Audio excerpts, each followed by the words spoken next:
bien, bonjour, bonjour les filles. Je suis de retour avec une nouvelle vidéo, comme promis. Déjà, un grand merci pour l'accueil que vous avez réservé à ma première vidéo, le petit tuto pour réaliser cette coiffure avec les headbands. Enfin, je m'attendais pas du tout à ça, donc merci, merci, merci. Donc ça me motive pour continuer.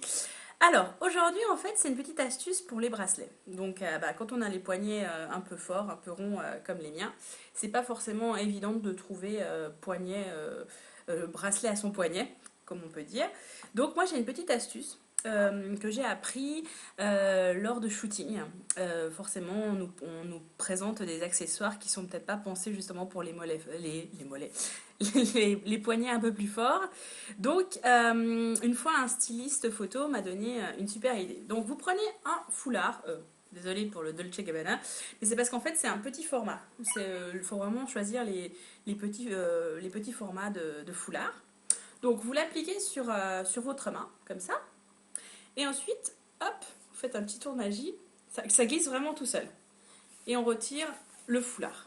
Ça permet de glisser vraiment le bracelet sur votre poignet très simplement. Regardez là.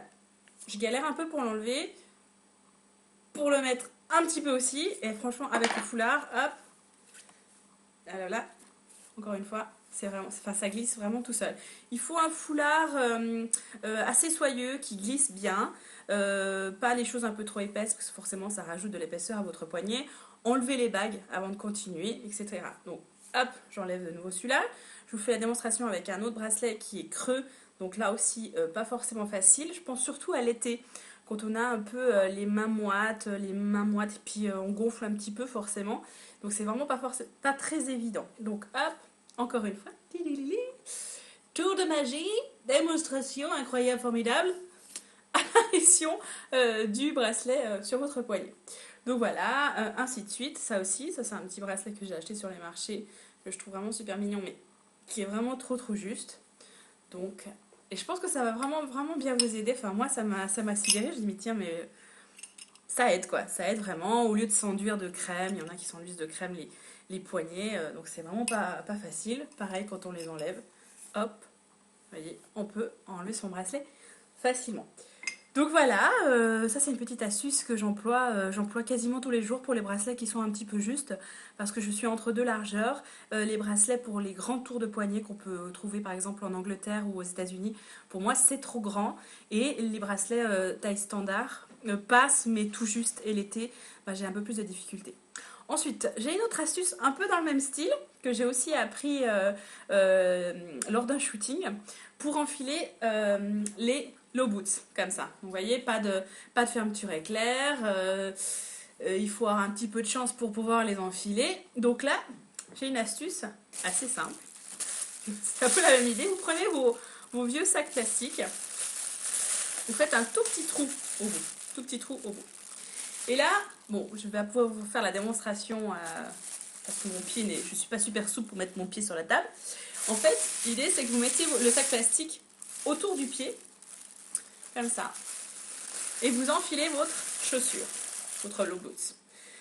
Une fois que vous êtes à l'intérieur, vu que vous avez fait le petit trou avant, vous tirez pour casser le sac plastique et votre pied est à l'intérieur. Bon là on imagine que c'est un pied.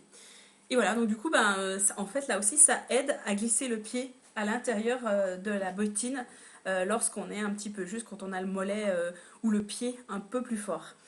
Sincèrement, essayez, ça marche. Même aller en boutique avec vos sacs plastiques, on va pas vous regarder de travers, puis si on vous regarde de travers, on s'en fout un petit peu. L'essentiel, c'est que vous achetiez. Hein.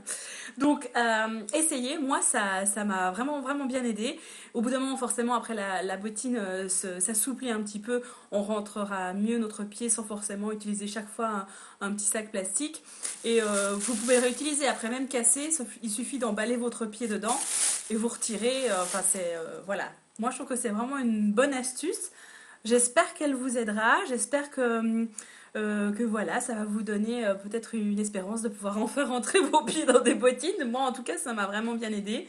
Pareil aussi pour toutes les boutiques vintage.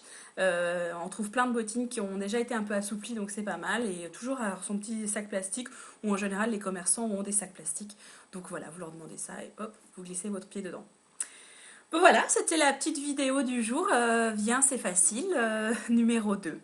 Et j'espère vous retrouver bientôt. D'ici là, je vous souhaite plein de belles choses et merci de me suivre. À bientôt. Au revoir.